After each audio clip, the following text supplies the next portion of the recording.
श्री राम जय जय राम, श्री राम जय जय राम।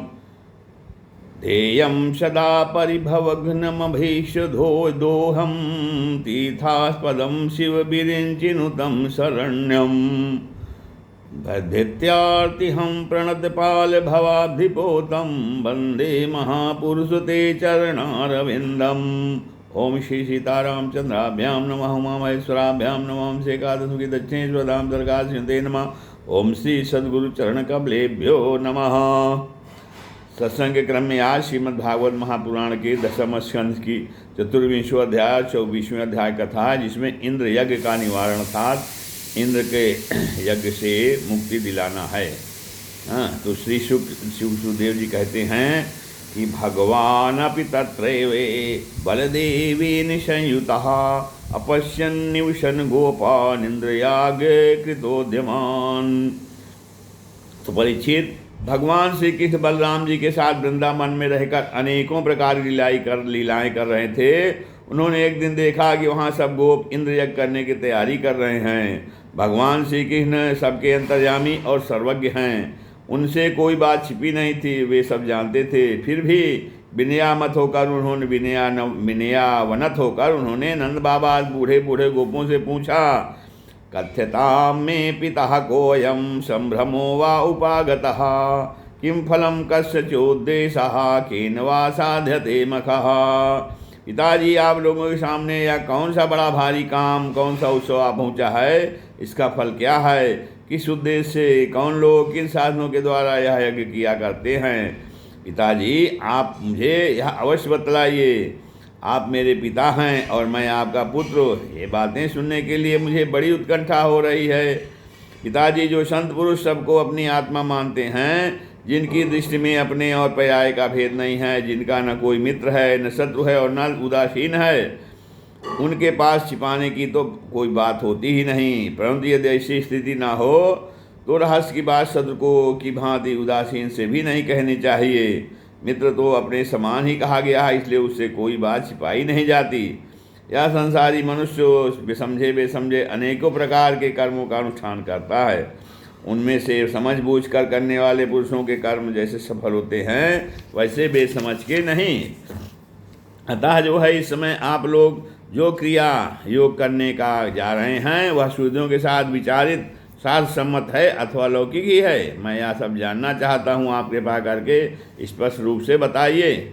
अब नंद बाबा ने कहा, बेटा, पर्जन्यो भगवान इंद्रो मेघास्तस्यात्ममूर्तयः ते अभिवर्षन्ति भूतानां प्रीणनं जीवनं पयः।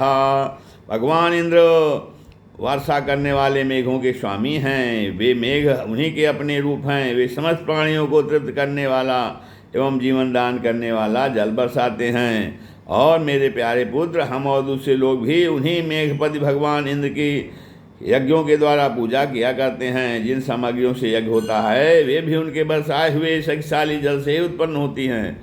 उनका यज्ञ करने के बाद जो कुछ बच रहता है, उसी अन्न से हम मनुष्य अपने अर्थ, धर्म और काम रूपी त्रिवर्ग की सिद्धि के लिए अपना जीवन निर्वाह करते हैं।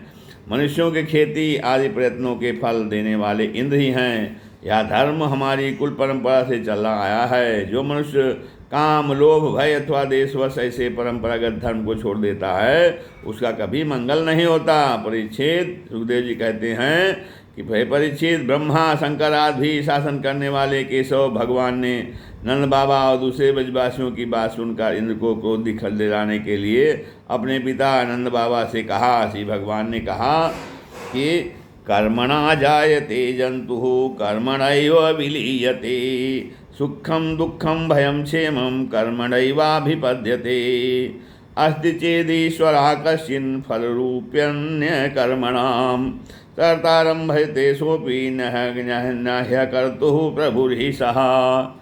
तो कहते हैं कि पिताजी, प्राणी अपने कर्म के अनुसार ही पैदा होता है और कर्म से ही मर जाता है। उसे उसके कर्म के अनुसार ही सुख दुख, भय और मंगल के निमित्तों की प्राप्ति होती है। यदि कर्म को ही सब कुछ न मानकर उनसे भिन्न जीवों के कर्म का फल देने वाला ईश्वर माना भी जाए, तो वह कर्म करने वालों को ही उनके कर्म के अनुसार फल दे सकता है। कर्म न करने वालों पर उसकी प्रभुता नहीं चल सकती। अब जब सभी प्राणी अपने अपने कर्मों का ही फल भोग रहे हैं, तब हमें इंद्र की क्या आवश्यकता है पिताजी? जब वे पूर्व संस्कार के अनुसार प्राप्त होने वाले मनुष्यों के कर्म फल को बदल ही नहीं सकते, तब उनसे प्रयोजन? मनुष्य अपने स्वभाव पूर्व संस्कारों के अधीन है, वह उसी का अनुसरण करता है। यहाँ तक कि देवता, असुर, मनुष्य आदि को लिए हुए ये सारा जगत स्वभाव में ही स्थित है। जीव अपने कर्मों के अनुसार उत्तम और अधम शरीरों को ग्रहण करता और छोड़ता है। अपने कर्मों के अनुसार ही वह शत्रु है या मित्र है या उदासीन है, ऐसा व्यवहार करता है।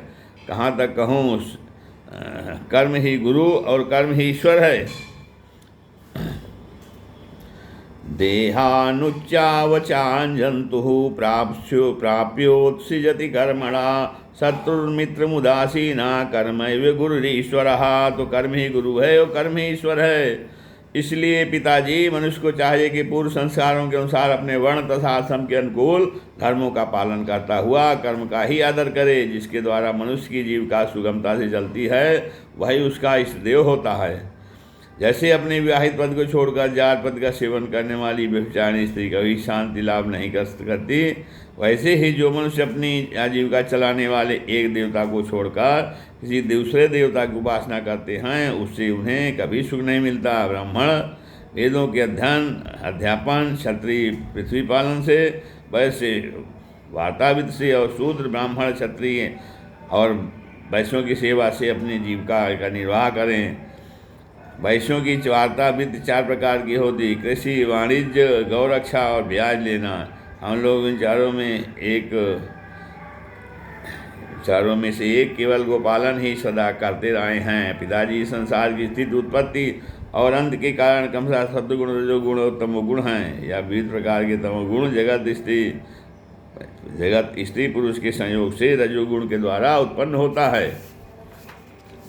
कहते हैं, उसी रजोगुण की प्रेरणा से मेघगण सब कहीं जल बरसाते हैं। उसी से अन्न और अन्न से ही सब जीवों की जीविका चलती है। इसमें भला इंद्र का क्या लेना देना है? वह भला क्या कर सकता है? पिताजी, ना तो हमारे पास किसी देश का राज्य है और ना तो बड़े बड़े नगर ही हमारे अधीन हैं। हमारे पास गांव या घर भी नहीं। हम तो सदा के वनवासी हैं। हम जो है हम वन और पहाड़ ही हमारे घर हैं। इसलिए हम लोग गौओं, ब्राह्मणों और गिरिराज का आयोजन करने की तैयारी करें।